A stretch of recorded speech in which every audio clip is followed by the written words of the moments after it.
Good morning to all of you. Today we will start carcinoma of the vulva or vulval cancer or vulvar cancer, same thing. So carcinoma vulva, especially the invasive carcinoma of the vulva. Invasive carcinoma of the vulva. This one, hello. This one, as you know.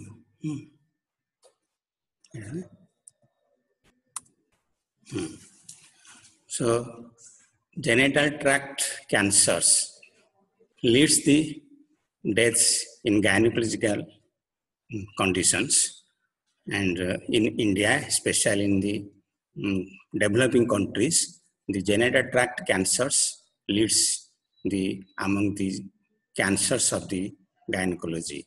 Though in developed countries, breast cancer leads the list in gynecology, but in India, developing countries, the genital tract is the first among the gynecological cancers. So, the invasive carcinoma, vulval carcinoma, or invasive carcinoma of the vulva, it is rare and uncommon and accounts for approximately 1 to 4% of all gynecological cancers. And it is predominantly seen in post-menopausal and elderly women, and the mean age is 65 years, and usually the range is between 60 to 70 years of age. So it is typically a cancer of elderly age group. This is the mean age is 65 and even 70 years, and only 2% were less than 30 years, and about 70% of cases this occurs above 60 to more 60 or above 60 years.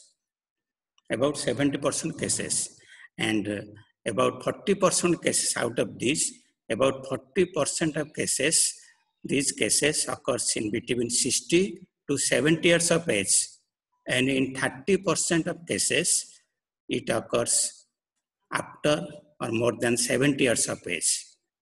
And nowadays, the incidence is increasing because of this good diagnosis and more consciousness of the people, and also the increased life age of the living.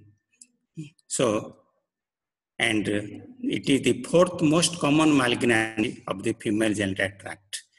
Carcinoma of the vulva is the fourth most common malignancy of the female genital tract. The cervical cancer is the first, then ovarian cancer, second is endometrial cancer, fourth is carcinoma of the vulva. And but it is second most common malignancy of the female tract. Next to cervical cancer, it is the second, next is vaginal cancer. So among the female genital malignancy, fourth most common malignancy, but it is second most malignancy of the female genital, lower genital tract. So it is usually associated with high risk HPV serotypes, especially 16 and 18, about 60 to 90% of cases. It is associated with human papilloma virus, that is especially 16 and 18, and other also 31, 33 also associated. And out of all these HPV serotypes, the type 16 is most common. About 75% cases of all HPV infections associated with carcinoma of the vulva, this type 16 is responsible. So, in the past, what was doing the surgical treatment back in the early 90s, Besset from France, who adopted a Holstedian concept to the treatment of vulval cancer, which is very similar that Dr. Halsted had adopted for breast cancer. The same concept he has adapted for this also, vulval cancer, Halsted. And he advised wide surgical excision was the best at that time, but it has again changed so much. And the past 2 decades, in situ vulvar cancer nearly doubled. There is doubling of the carcinoma in situ, carcinoma vulva, in situ vulva cancer. And the rate of invasive squamous cell carcinoma has almost remained stable. Then what are the changes in the management? This recently, what occurred? What are the changes occurred? There is individualization of the treatment. The treatment is individualized. Previously, there is the disease, according to disease, the treatment was done. Vulval cancer means radical vulvectomy with bilateral lymphadenectomy. But nowadays, it is changed and the treatment varies according to individual case, and the vulvar conservation for unilateral vulval cancer. For unilateral vulval cancer, there is also nowadays conservation of the vulva is adopted. Previously, there was removal of the vulva, vulvectomy, especially radical vulvectomy was not, but nowadays conservatory surgery is being adopted. And next is omission of groin dissection for T1, tumor 1 tumors and less than equal 1 millimeter of stromal invasion. Here, usually previously it was stromal in groin dissection was done in these cases previously. Now it is omitted. Conservative, again conservative management, conservative surgery is done instead of the dissection of the groin node, lymph nodes. Then elimination of routine pelvic lymphadenectomy. Previously, there is pelvic lymphadenectomy is done routinely. Routinely, there is pelvic lymphadenectomy done routinely, but now it is not done routinely. Whenever it is required, it is done. So, elimination of routine pelvic lymphadenectomy is done. Then other change is the use of separate groin incision or the groin dissection to improve wound healing. Previously, there was only single incision through which radical vulvectomy was done. So it is a extensive surgery. So having many high morbidity and mortality. But nowadays, there are 3 separate incisions are being made for radical vulvectomy.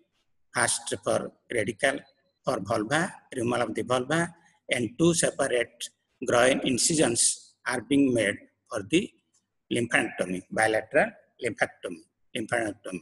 So separate groin incisions for the groin dissection of for lymph nodes dissection removal, it is done. So instead of 1 incision, 3 incisions are made, 1 for the removal of the vulva and 2 for the groin incision for removal of the lymph nodes, bilateral lymph nodes. So there is morbidity and mortality is decreased. And also complications of surgery also decreased. Then omission of the contralateral groin dissection in patients with lateral T1 lesions and negative ipsilateral nodes.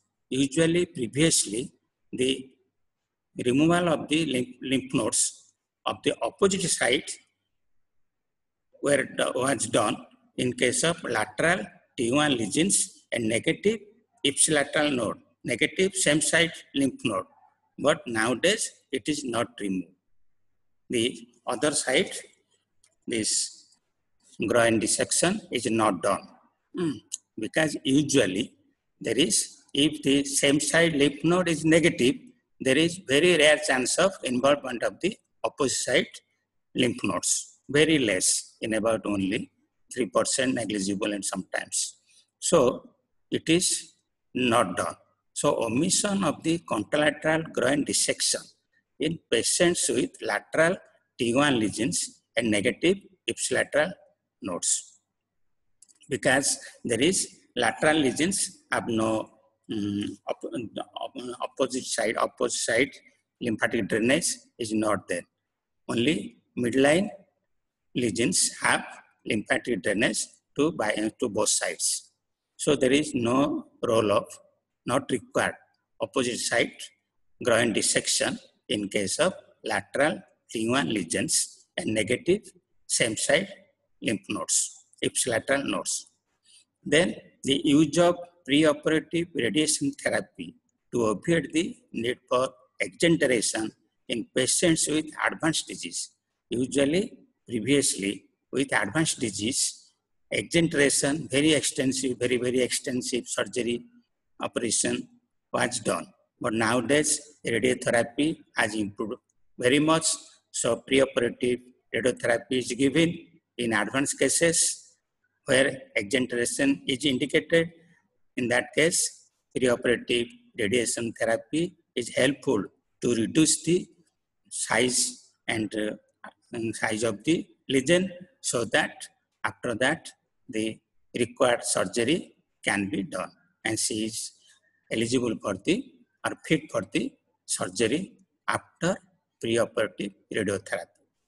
Then use of post-operative radiation to decrease the incidence of groin recurrence.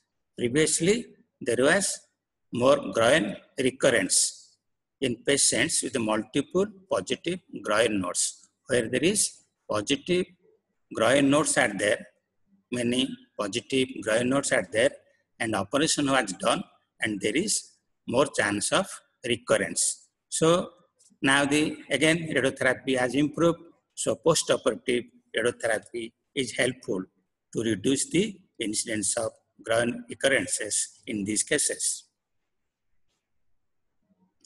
So mainly, though it is common in 70s and average age 70 years, but it is also biphasic distribution, and majority cases, though age is 70 years, 60 to 70 years, and 20% occurs under 40, less than 40 years. And this incidence is now increasing. The incidence, the cases below 40 years is now increasing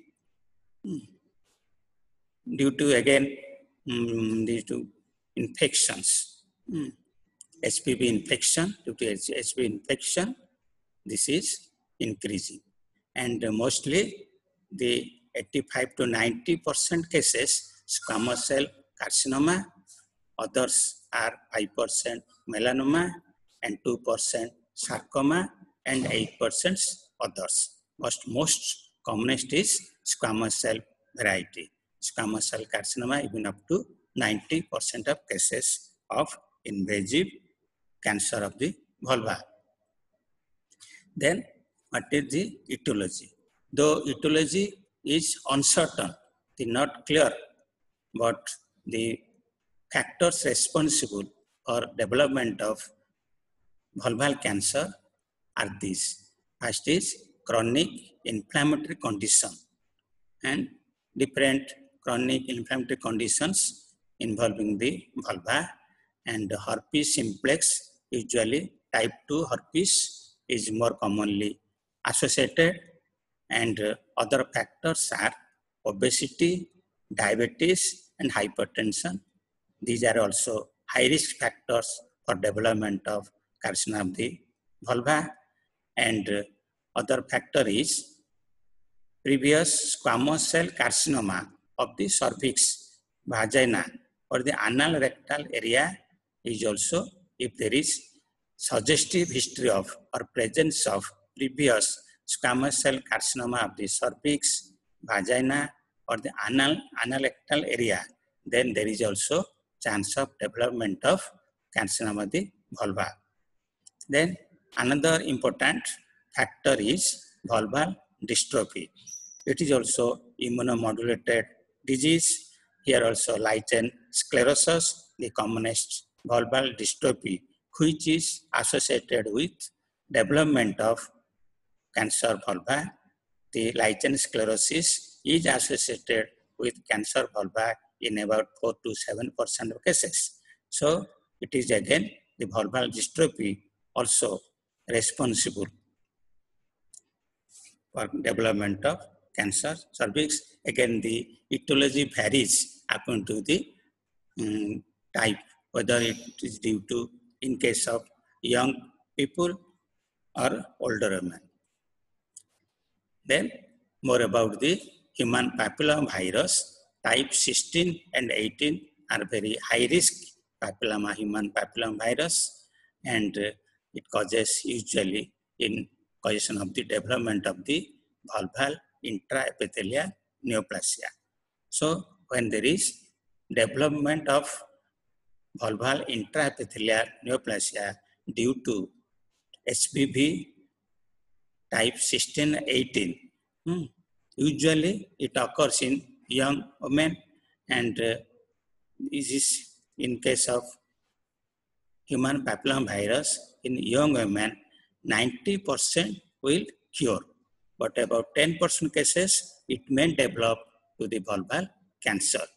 And from this VIN or vulval intraepithelial neoplasia, in which 10% will develop vulval carcinoma, it usually takes about 8 years. 8 years takes. After that, after 8 years of, then it is unusual for development of vulval cancer. So the time taken from the vulval intraepithelial neoplasia to the vulval cancer is about 8 years. Then other factors are syphilis, sexually transmitted infections like syphilis and lymphogranuloma venereum, and also granuloma inguinal.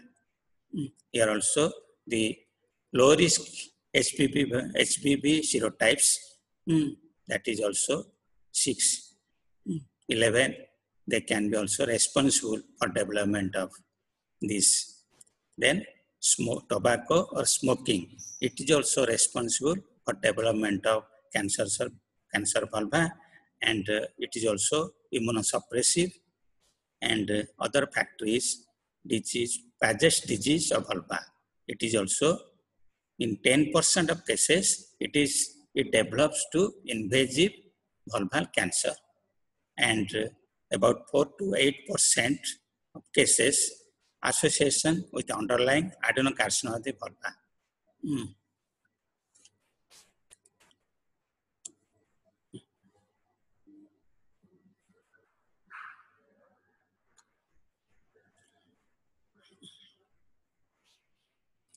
So basically, there are 2 types of invasive carcinoma vulva, type 1 and type 2.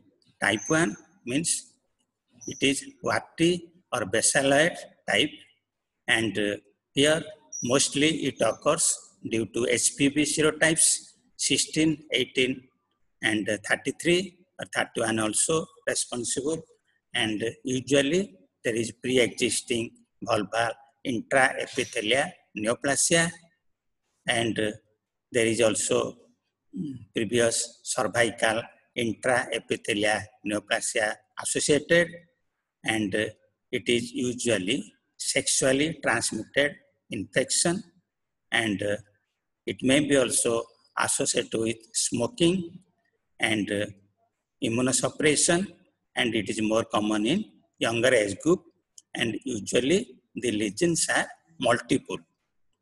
And type 2, that is keratinizing type, and it is due to gene mutation, and mostly lichen sclerosis, dystrophic skin infection was present previously, and then prior non-neoplastic disease of the vulva may present, and it is more common in case of old age, and usually the lesions are single. But in type 1, the lesions are multiple, and here the type 2 is single, and type 1 is more common in younger age group, and here the type 2 is old age, and type 1 is the HPV related, and it is other diseases like lichen sclerosis are related, type 2. Then what are the pathology? So it may be primary tumor of the invasive vulvar cancer or secondary tumors from the primary of the other sites. So in primary tumors, 90% of lesions are of squamous in origin. Squamous cell carcinoma are most common, that is about 90%. And 3 to 5% of lesions are melanoma, and 2% of lesions is basal cell carcinoma, and less than 1% is sarcoma, and adenocarcinoma also 1%. So primary tumor is more common than the secondary tumor. So secondary tumors, it is occasionally found in vulva, and most commonly the primary lesion is from the cervix or the endometrium or from the ovary or from the breast or skin or colon or vagina. So usually these are the primary sites, and in 20% of cases the primary lesion was from cervix and ovary. So cancer cervix and cancer ovary is associated with secondary vulval tumor in case of 20% of cases. Otherwise, primary tumor is commoner than the secondary tumors of the cancer vulva. So, invasive vulval cancer, this again we have already discussed the different etiological types of vulvar cancer. Type 1, young patient and HPV infection related and smoking, and commonly associated with basaloid or warty vulval intraepithelial neoplasia. But this and more common, the type 2 elderly patients, and it is not related to smoking and human papillomavirus infection, and concurrent VIN, vulval intraepithelial neoplasia, is uncommon, which is common in case of type 1. And there is high incidence of dystrophic lesions, including lichen sclerosus, adjacent to the tumor. So it is also immunomodulated dystrophic skin conditions of the vulva, where there is pruritus and itching and soreness. So itching, soreness, that is cycle continuing, so leading to again ulceration and also development of cancer of the vulva. These are again pathological types of vulval cancer: squamous cell carcinoma, most common, melanoma, Bartholin gland carcinoma, and other adenocarcinomas, and basal cell carcinoma, verrucous carcinoma, vulval sarcomas, and other vulval malignancy like yolk sac tumor also possible, and secondary vulvar tumors from other sites. Then detail about squamous cell carcinoma of the invasive carcinoma of the vulva. It is usually seen in the anterior part of the vulva. It is more common in the anterior 2/3 of the vulva. It is more common in anterior 2/3 of the vulva, and out of this, about 75%, 70 to 75% of cases, or in 2/3 of cases, it occurs in labia majora. So labia majora is the commonest site of the lesion. And next is in other 1/3 of cases, in the lesion occurs or malignancy or squamous cell carcinoma of the vulval cancer occurs in case in the clitoris, labia minora, forceps, and perineum.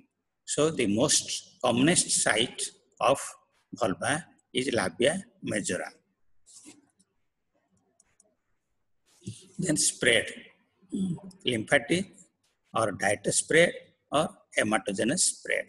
So lymphatic spread is most commonest, about more than 50% cases, and diet spread occurs in 25% of cases to the especially to the urethra, vagina, and rectum. Directly, the adjacent structures are involved, but lymphatics is most common.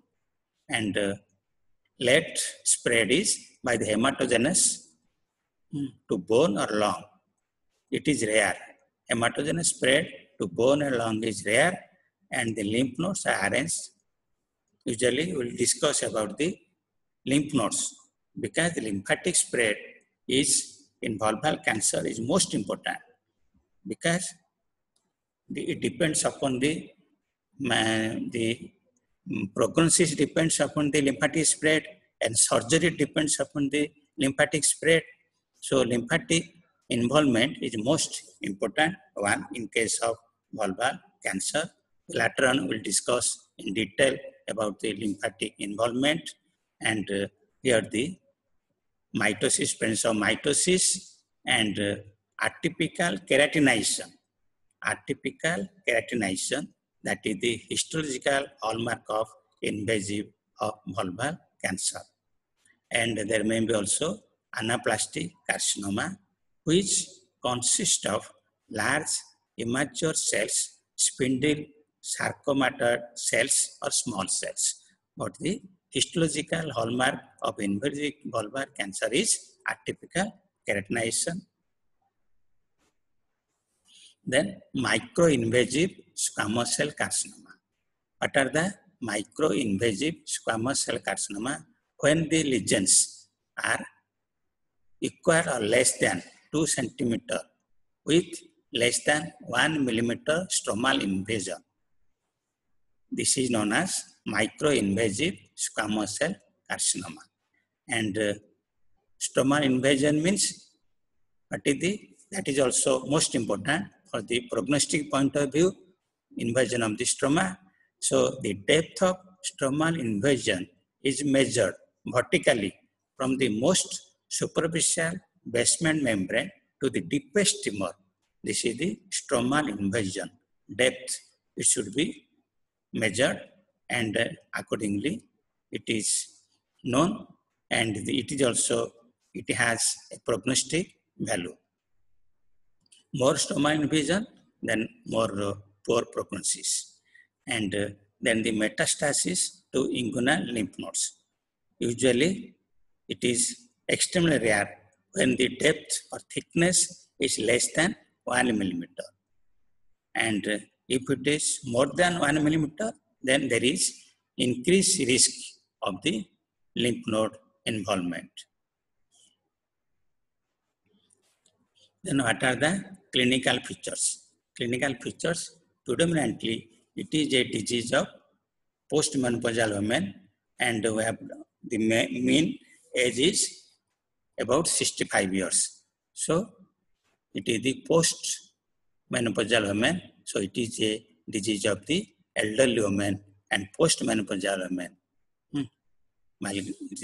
Genital cancer, that is of postmenopausal women, means first diagnosis cancer of the vulva. Then, but it is rare also.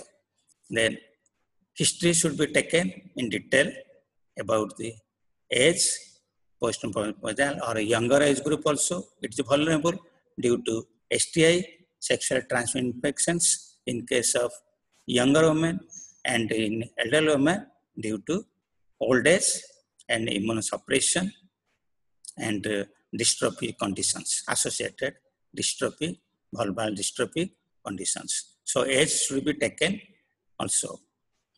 Then discharge. There may be offensive vulval discharge from the infected ulcer or malignant ulcer. There may be offensive vulval discharge, and there may be bleeding from the vulval lesion. So there may be bleeding PV or bleeding from the vulval lesion, bleeding. Then past history about the condyloma acuminata and lichen sclerosis and sexually transmitted infections. This should be taken. Any history of past history of these conditions: condyloma acuminata lichen sclerosis, and sexually transmitted infections, any other. Then history of smoking, and then is examination to be done in detail, general examination, and physical examination, and local examination. Then about, so past history we have taken detail, and what are symptom signs.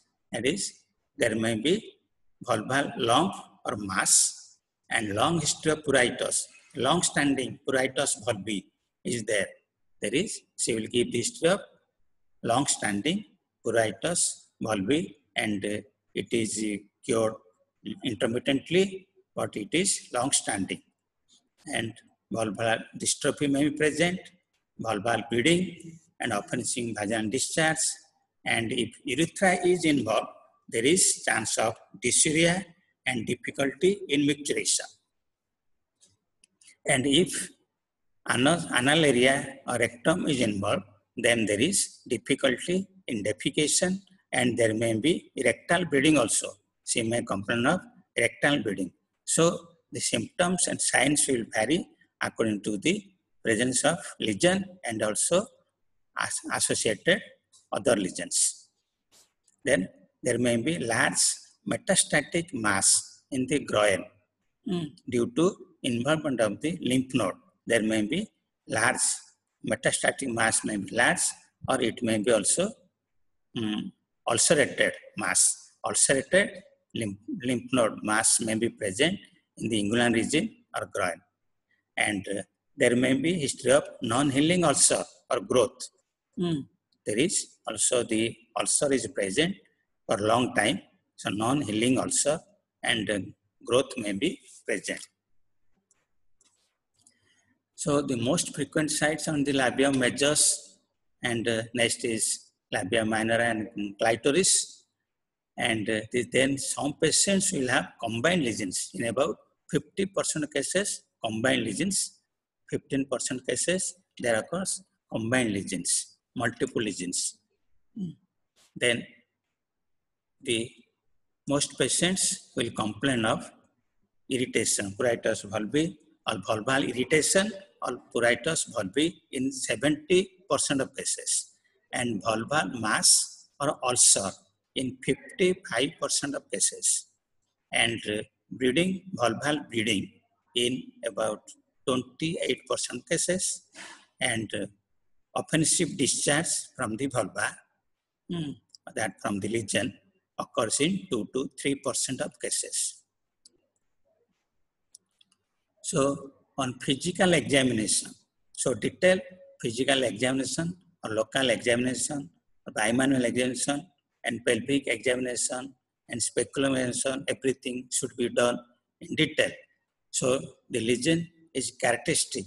It is raised, fleshy, ulcerated, and leukoplakic or warty in appearance. So it varies according to the type of lesion. Then in labia majora, as it is most common site, and groin lymph node should be evaluated carefully. There is involvement of the inguinal lymph nodes or groin lymph nodes should be examined carefully, and complete pelvic examination should be done. And pap smear, colposcopy of cervix and vagina should be performed to know the any associated pathology in case of cervix and vagina, and also colposcopy of the vulva should be done. Then diagnosis, investigations, detailed investigations should be done, because she may require the extensive surgery, that is radical vulvectomy with bilateral lymphadenectomy, usually treatment, but according to the type of lesion, so detailed investigations to be done. Then most important is punch biopsy. Biopsy for confirmation of the diagnosis should be done, and punch biopsy is usually done, or if the lesion is less than 1 centimeter, then excisional biopsy can be done. it's better. Then pap smear and colposcopy of the cervix, vulva, and vagina. And in case of large lesions, cystourethropy. If urethra is involved, if there is difficulty in the micturition and dysuria, then cystourethropy should be done. And if there is rectal bleeding or difficulty in defecation due to involvement of the rectum or anus, then proctoscopy or anoscopy should be done to find out the lesion, associated lesion. Then ultrasound should be done and CT, MRI to be done for the diagnosis of associated pelvic nodes and also for knowing deep infiltration of the lesion. So it can be known by this CT and MRI and ultrasound. And most important is PET scan, positron emission tomography can be done whenever possible to know the nodal metastasis and also to know the hematogenous spread. It is more accurately done, and lymphography also can be done for the involvement of the lymph nodes. Lymphography it can be done also. Then in advanced cases, fine needle aspiration from metastasis, FNSC, fine needle aspiration cytology from the metastasis sites to be done and histopathologically examined for the diagnosis. Then, so biopsy, either wedge biopsy or external biopsy to be done, and but most probably the diagnosis is delayed because it is a common problem in the diagnosis of vulval cancer that physicians delay, particularly if the lesion has a warty appearance. If lesion has a warty appearance, it will confuse you with other skin lesions, vulval lesions. So there is delayed management and delayed treatment. So biopsy is delayed, and also sometimes there is a delay in case of patient's attendance or patients seeking advice for the gynecologist from the appearance of the symptom to the any advice seeking to the from the gynecologist. That is also delayed. So from the delay by the patient to go for attending for advice of the gynecologist, and also physician delay also there for managing properly. And usually there is pruritus bulbi, and usually the patients are treated by candidiasis. They are being treated by the physicians. So there is delay in treatment. So there is advanced stage of the disease. Then again, detail about the routes of spread, there may be direct extension to involve the adjacent structures, and in case of lymphatic spread, first there occurs embolization to the lymphatic channels, then there occurs permeation. Embolization first occurs, and then occurs permeation, so that the lymphatic channels are blocked and there is development of leg edema due to permeation. After embolization of the lymphatic channels, there may occur lymphatic obstruction and leg edema. And so first there occurs lymphatic embolization to regional lymph nodes. First superficial or deep, then inguinal lymph nodes, then to femoral lymph nodes, then pelvic lymph nodes, that is extrailiac lymph nodes, then to common iliac, parietic, next. So, and hematogenous spread to the distant sites, lung, liver and bone. So most important is lymphatic embolization. So the Klopkat's node, that is most important node, that is situated beneath the inguinal ligament, most cephaloid of the femoral node, above the femoral node group. And metastasis to the femoral nodes without involvement of the inguinal nodes have been reported. Usually, first the inguinal lymph nodes are involved. Then from that inguinal lymph nodes, femoral nodes are involved. But sometimes metastasis to the femoral nodes occurs without involvement of the inguinal nodes. That is, of course, rare, but can occur. But usually, inguinal lymph nodes are involved first, then femoral nodes. So, the metastasis to pelvic lymph nodes occurs in about 9% of cases, and about 20% of patients with positive groin nodes have positive pelvic lymph nodes. So, in about 20% cases of positive groin nodes, inguinal node involvement, there occurs involvement of the pelvic lymph nodes. So, detail about the lymph nodes. There may be superficial lymph nodes, inguinal lymph nodes, and femoral lymph nodes, because lymph nodes are most important in case of management of the vulval cancer. It influences the prognosis and also surgery or management. So there are two types of inguinal lymph node, medial and lateral. Medial inguinal lymph node, it lies inferior to the superficial inguinal ring, and lateral inguinal lymph nodes below the inguinal ligament. And femoral lymph node, that is medial femoral lymph node, lying medial to saphenous vein, and lateral femoral lymph node lies lateral to the saphenous vein.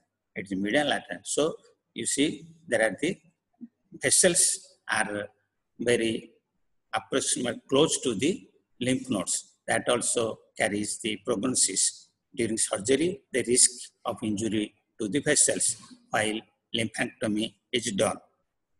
So you know detail about the lymph nodes and deep lymph nodes, deep inguinal lymph node.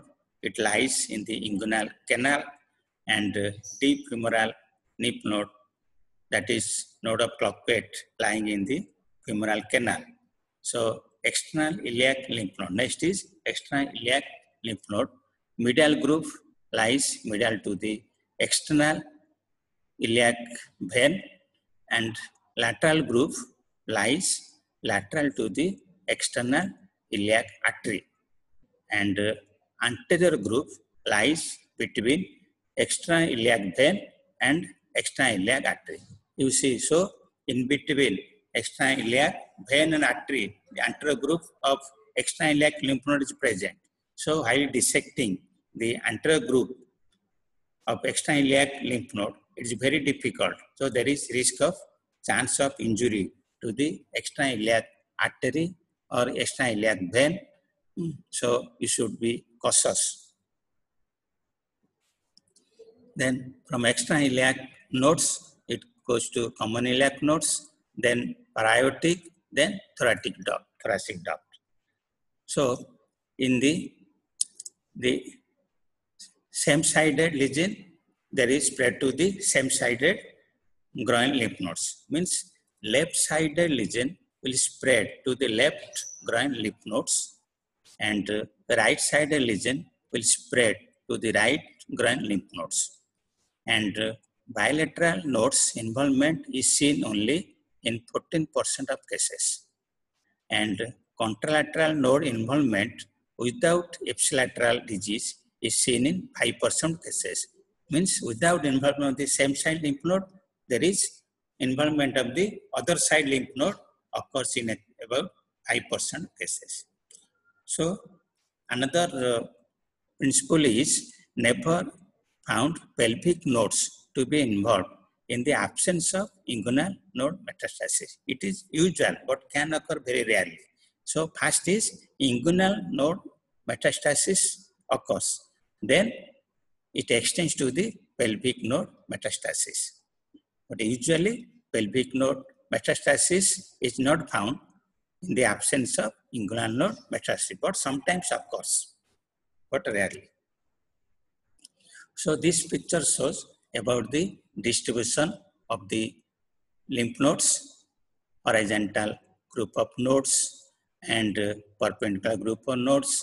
See how the vessels are very close proximity to the lymph nodes, and the relation between the inguinal ligament and the lymph nodes, and the relation with the superficial iliac circumflex vein is also very close proximity to the lymph nodes, and other vessels like inferior epigastric vein and the superficial external pudendal vein and also great saphenous vein.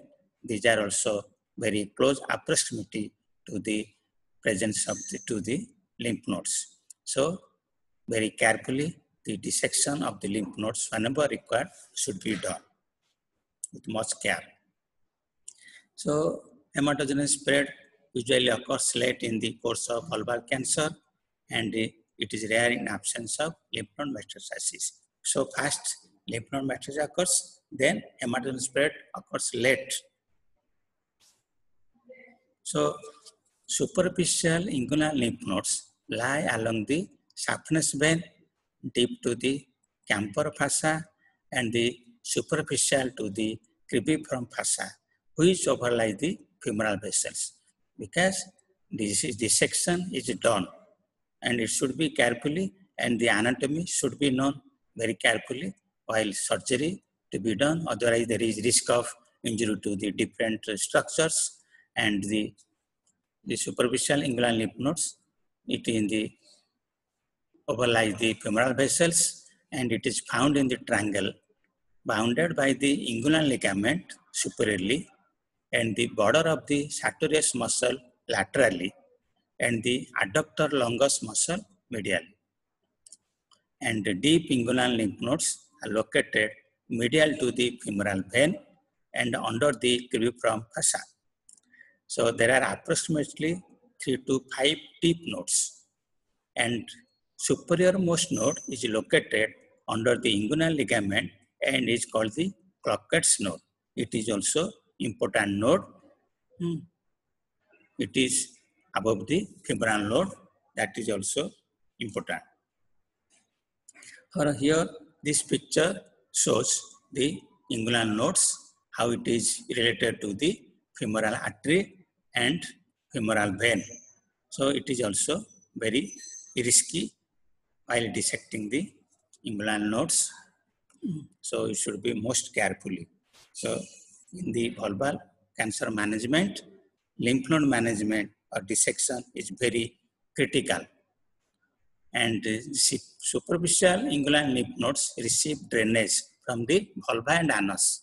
From the vulva and anus, the superficial inguinal lymph nodes receive the drainage.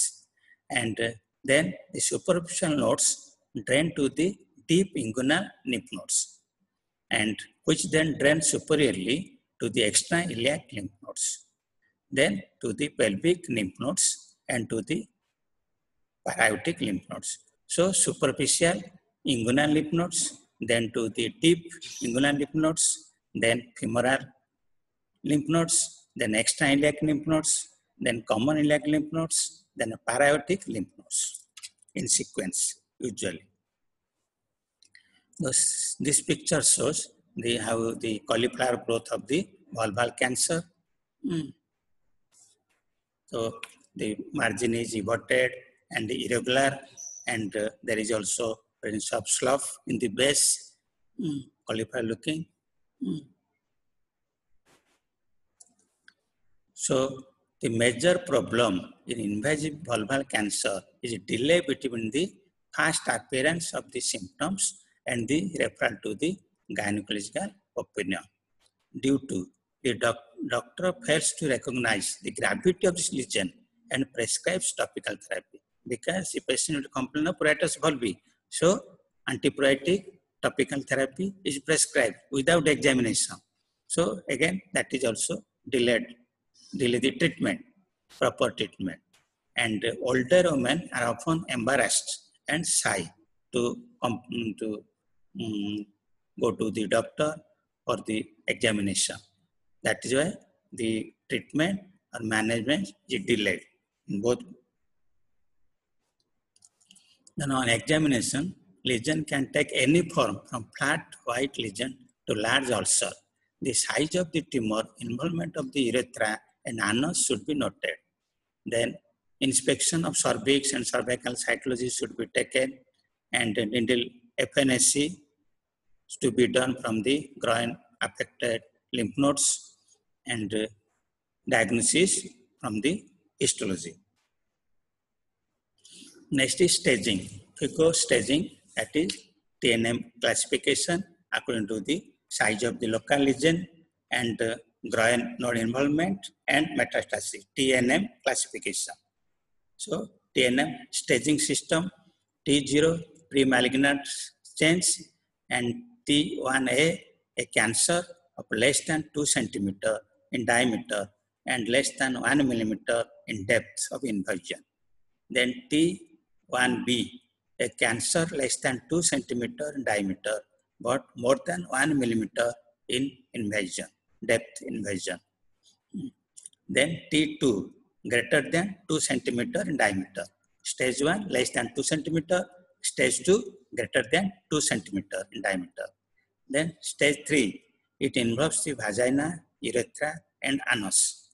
Then T4 involves bladder, rectum and pelvic bone. Then node N0, no lymph node involved, and N1 lymph node metastasis to one groin, and node 2 lymph node metastasis to both groins, and then metastasis M0 non-distant metastasis, and M1 any presence of distant metastasis. Then this is the again TNM classification according to the primary tumor or regional lymph nodes or distant metastasis. Regional lymph nodes means the femoral and inguinal nodes. So according to the primary tumor, TX, primary tumor cannot be assessed. Then T0 means no evidence of primary tumor. Then TIS means carcinoma in situ or pre-invasive carcinoma. Then T1, tumor confined to the vulva and or perineum, 2 centimeter or less in greatest dimension. Then T2, tumor confined to the vulva and or perineum, more than 2 centimeter in greatest dimension. T3, tumor involves any of the following: lower urethra, vagina or anus. Then T4, when tumor involves any of the following things like bladder mucosa, rectal mucosa, upper urethra or pelvic bone, any structure if involved, and T4. Then according to regional lymph node involvement, NX, regional lymph node cannot be assessed, N0, non-lymph node metastasis, N1, unilateral regional lymph node metastasis, and N2, bilateral regional lymph node metastasis. Then according to the distant metastasis, MX, presence of distant metastasis which cannot be assessed, and M0, non-distant metastasis, and M1, distant metastasis. Pelvic node metastasis is M1. So this is, so next class we'll discuss about the FICO staging detail. So any doubt, Rabi, you can ask any doubt.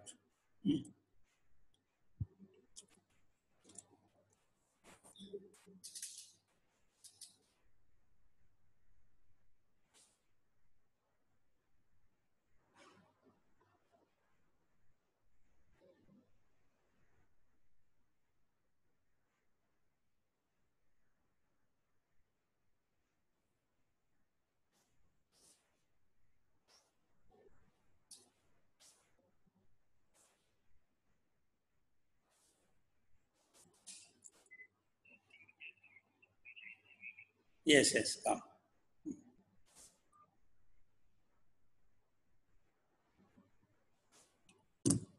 So the cancer of the vulva is rare, but it is commonest in case of postmenopausal women. Okay. Postmenopausal women, it is the most common malignancy that is present.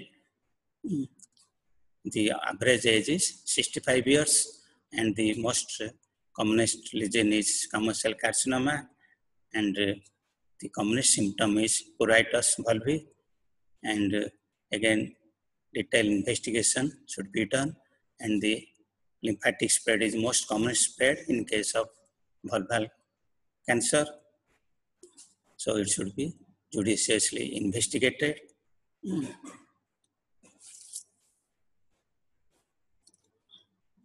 Any doubt?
Thank you.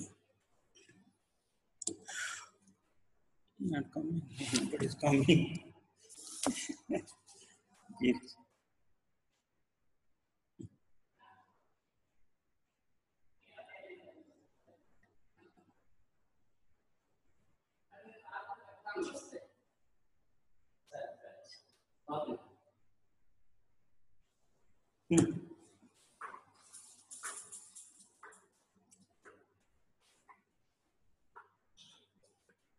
Finish.